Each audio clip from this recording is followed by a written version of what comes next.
Imagine a scene straight out of a zombie horror movie. But this is not a movie. This is real life.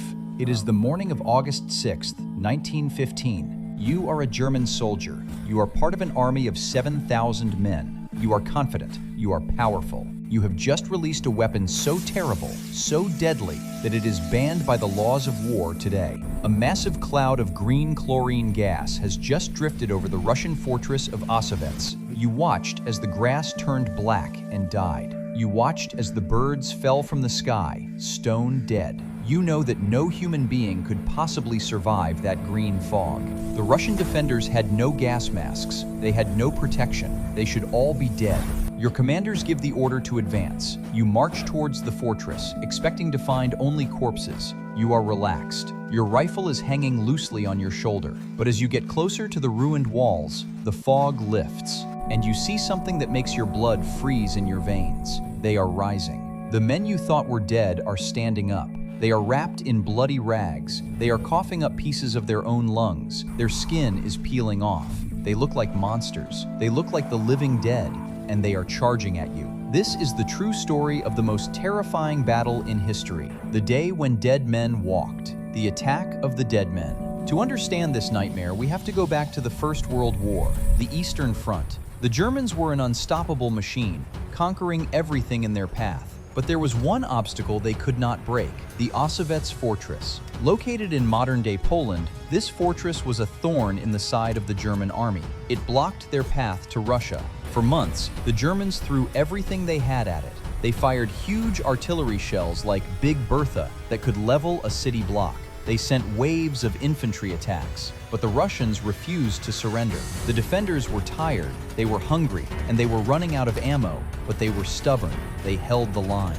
The Germans were frustrated. They realized that bullets and bombs were not enough to kill these men. They needed something stronger, something quieter, something deadlier. They decided to use their secret weapon, poison gas. Chlorine gas is a horrific way to die. When you breathe it in, it reacts with the water in your lungs to create hydrochloric acid. Essentially, you drown from the inside out while your lungs dissolve. It is a slow, agonizing, and terrifying death. The Germans waited for the perfect wind conditions. At 4 a.m. on August 6th, the wind shifted towards the Russian lines. The German commander gave the signal. 30 gas balloon batteries opened their valves at once. A dark green wall of gas, 40 feet high and several miles wide, began to roll across the battlefield towards the unsuspecting Russians. It was a silent killer. The Russian soldiers in the trenches saw the green fog coming, but they didn't know what it was. By the time they smelled the bleach-like scent of chlorine, it was too late. They didn't have gas masks. In a desperate attempt to survive, some soldiers soaked their undershirts in water, or even their own urine, and tied them around their faces. But it wasn't enough. The gas poured into the trenches. It poured into the bunkers. It killed everything it touched. The leaves on the trees withered and turned yellow. The copper on the soldiers' guns turned green from the chemical reaction. Even the food and water stored in the fortress became poisoned. Within minutes, entire companies of Russian soldiers were wiped out. They lay on the ground, gasping for air, their faces turning blue, blood foaming at their mouths. It was a massacre. Out of the 900 defenders, barely 100 survived the initial wave. The fortress was silent. The Germans watched from a safe distance until the gas cleared. They were sure they had won. They put on their own gas masks and began to march towards the fortress to claim their victory. 7,000 German soldiers marched forward. They were expecting a graveyard. They were laughing, talking, thinking about the easy loot they would find. They crossed the first line of defense. Nothing. They crossed the second line. Silence. But as they approached the inner walls, the impossible happened. From the toxic mist, a sound emerged. A sound of coughing, a sound of screaming, and then a sound of gunfire. The surviving Russians, about 60 to 100 men, stumbled out of the trenches. But they didn't look human anymore. They looked like demons from hell. Their faces were wrapped in bloody, chemical-burned rags. Their eyes were red and swollen. They were spitting up blood and pieces of their lungs with every step. The chlorine had turned their skin a horrific shade of green and purple. They knew they were dying. They knew they had maybe an hour left to live. But they had one thought left in their minds. If we are going to die, we are going to take you with us. Leading them was a young lieutenant named Vladimir Kotlinski. He was in terrible pain, barely able to breathe, but he refused to fall. He waved his pistol and screamed a charge. Hurrah! The cry was weak, wet, and terrifying. These 60 dying men charged headfirst into the 7,000 healthy German soldiers. The psychological impact was devastating. The Germans were stunned. They froze. This wasn't a battle. It was a supernatural horror show. They saw men who should be dead running at them with bayonets, coughing blood, refusing to fall. Panic spread through the German ranks like wildfire. The dead are attacking! The dead are attacking! The fear was primal. The German soldiers, despite having superior numbers and weapons, turned and ran.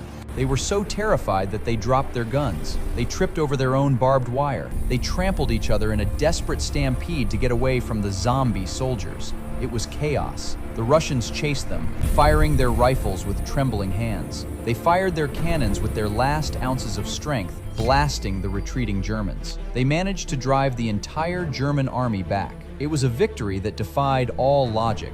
It was a victory of pure human spirit over the machinery of death. Lieutenant Kotlinski, the hero of the charge, died later that evening from the effects of the gas. But he died knowing that he had done the impossible.